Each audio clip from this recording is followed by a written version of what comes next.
Hi team. We live in a time where there are literally thousands of kinds of Christianity. Americans will recognize the word Catholic, Lutheran, Congregationalist, Mormon, Unitarian, Anglican, and Baptist, among so many others. Why are there so many? That's our theme today, the breakup of Christendom and the emergence of the Europe of nations in its place. One thing that has been a constant in our lessons so far is the presence of Christianity in the story of Europe. But by that we mean Catholic Christianity only. The Franks, the most powerful tribe in Europe, were Catholics. Clovis was the first. Charlemagne, of course, was as well. Both sides in the 100 Years' War were Catholic Christians, which didn't stop them from fighting each other for 116 years. This is part of the reason why Christendom broke up. Notice I use the word Christendom. That's not the same thing as Christianity.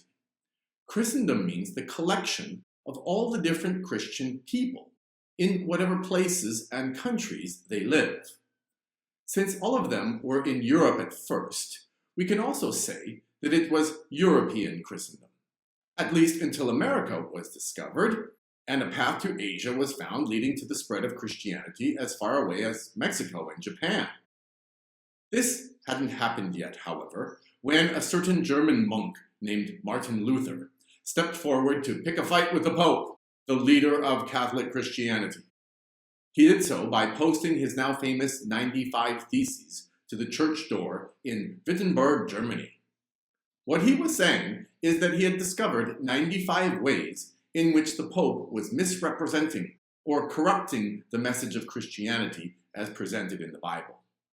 Since Luther refused to back down, he was eventually excommunicated. This means he was kicked out of the church. He wasn't officially to be considered a Christian anymore. Now, before you think to yourself that that doesn't sound too bad, according to Catholic belief, if you are excommunicated, you are no longer a Christian and you cannot go to heaven when you die. This didn't bother Luther. He taught that a Christian person was not to be saved by the Catholic Church, but by faith alone. In Latin, this is called sola fide. The Church could not allow such a message. Otherwise, they would become unimportant. So the Pope sent his top enforcer, a Spanish king named Charles V, who was also known as the Holy Roman Emperor, to arrest Luther and punish his growing group of followers.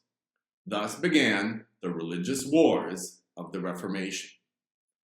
It did not go as the Pope wanted, and soon there were other Protestants. In other words, people protesting against the Pope. King Henry VIII of England wanted the Pope to cancel his marriage to his wife, Catherine of Aragon.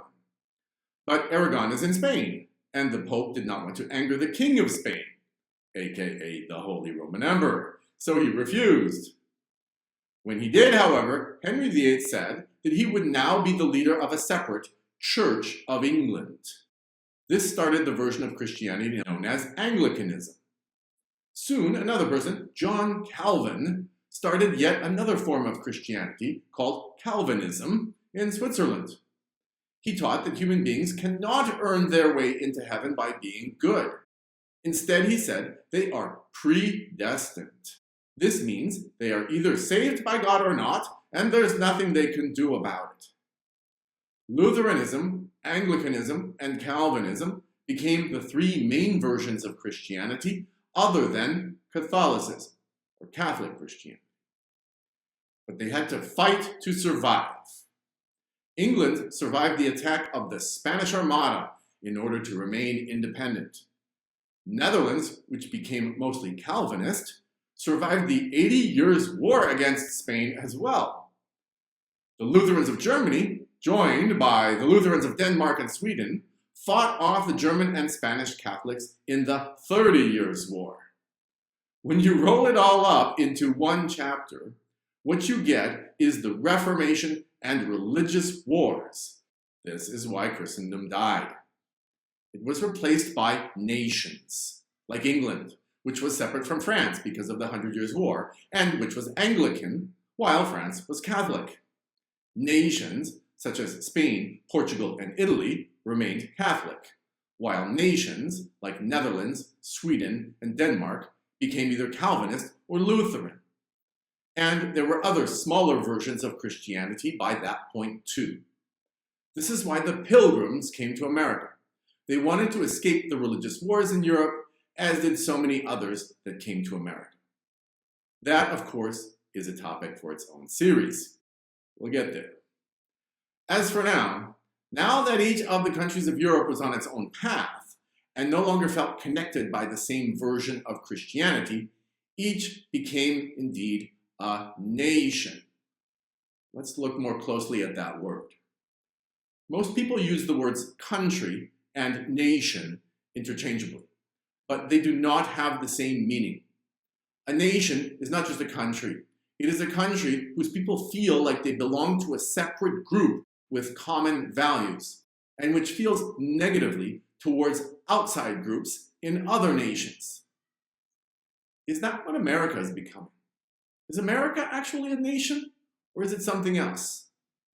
That's a great family discussion topic, and there will be a special activity as part of the Knowable World printable set in this series, just about that, for those of you who are subscribed at knowableworld.com. Next time, Russia joins Europe. See you then.